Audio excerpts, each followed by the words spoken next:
આપણે બધા રોજ કેટલું બોલીએ છીએ, ઘરે, ઓફિસે, મિત્રો સાથે. શું તમને ખબર છે કે જેમ આપણે શરીરની કાળજી રાખીએ તેમ આપણે અવાજ અને સ્વરપેટીની બી કાળજી રાખવી જરૂરી છે? તો ચલો આજે આપણે વાત કરીએ વોકલ હાઇજીન વિશે. નમસ્તે, હું ડોક્ટર ધ્વનિ, ENT સર્જન.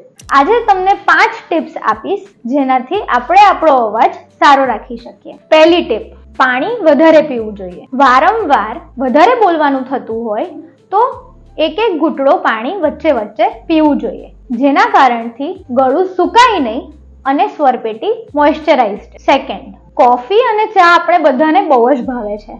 શું તમને ખ્યાલ છે કે કોફીમાં કેફીન અને ચામાં ટેનિન જે આવે છે તે આપણા સ્વરપેટીને ડ્રાય કરે છે, પ્લસ એ એસિડિટી કરે છે, જેના લીધે સ્વરપેટીને શ્રમ પડે છે. કોફી અને ચાનું પ્રમાણ ઓછું કરવું જોઈએ. ટીપ નંબર 3, ખોખારો ખાવો. તમે કે તમારા આજુબાજુવાળા જોયા હશે કે આવો ખોખારો ખાય છે. તો શું તમને ખ્યાલ છે કે ખોખારો ખાવાથી સ્વરપેટી વધારે ઘસાય છે અને એના પર સોજો આવી શકે? જો આ હેબિટ હોય તો એને બદલવી.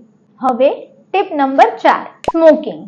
કોઈ બી પ્રકારનો, ઈ સિગરેટ, સાદી સિગરેટ, બીડી, હુક્કા, વેપિંગ, આ બધું જ સ્વરપેટીને ડાયરેક્ટ નુકસાન કરે છે અને અવાજ ખરાબ કરી શકે છે. તો આ વસ્તુ ટાળવી. અને છેલ્લી ટીપ, જે સૌથી ઇમ્પોર્ટન્ટ છે, જરૂર પડે એટલું જ બોલવું. જો જરૂર ના હોય અને હા નામાં પતતું હોય તો હા કે નામાં પૂરું કરવું.